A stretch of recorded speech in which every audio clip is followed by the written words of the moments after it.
మహాకుంభమేళాలో మరో పుణ్యఘట్టమైన మాఘ పూర్ణిమకు ప్రయాగ్రాజ్ సిద్ధమైంది. ఇప్పటికే కోట్లాది మంది భక్తులు త్రివేణి సంగమానికి చేరుకుంటుండగా ఆ మేరకు యూపీ అధికార యంత్రాంగం ఏర్పాట్లు చేసింది.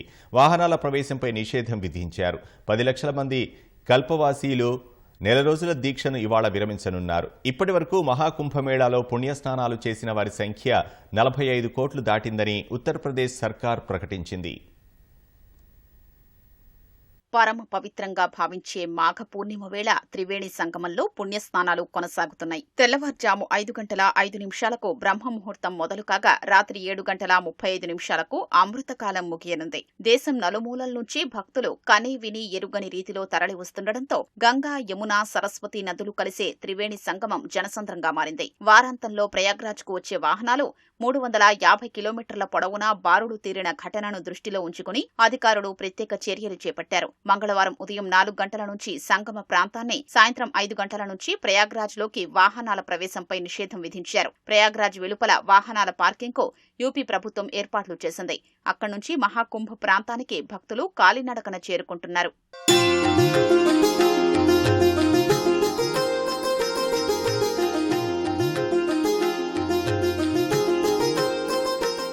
మాఘ పూర్ణిమ పరమ పవిత్రమైన రోజు కావడంతో పుణ్యస్నానాలు చేసేందుకు వచ్చే భక్తుల రాక మంగళవారం నుంచే మొదలైంది. ఈ రోజున నదీ స్నానాలు, దానాలు, పూజలకు ఎంతో ప్రత్యేకత ఉందని యూపీ సీఎం యోగి ఆదిత్యనాథ్ తెలిపారు.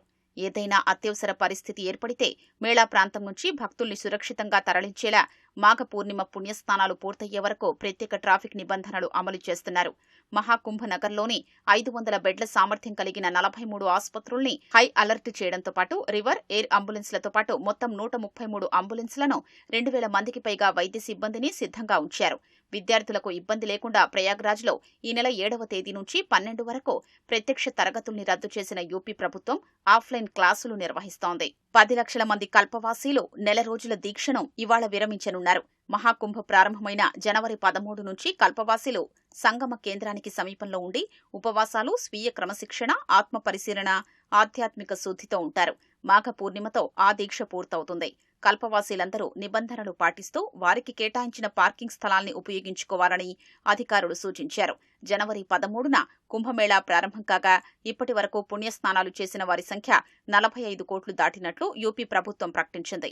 ఈ నెల 26న మహాశివరాత్రితో ముగిసే మహాకుంభమేళా ముగియనుండగా అప్పటి వరకు 55 కోట్ల మంది పుణ్యస్నానాలు చేస్తారని ప్రభుత్వం అంచనా వేసింది.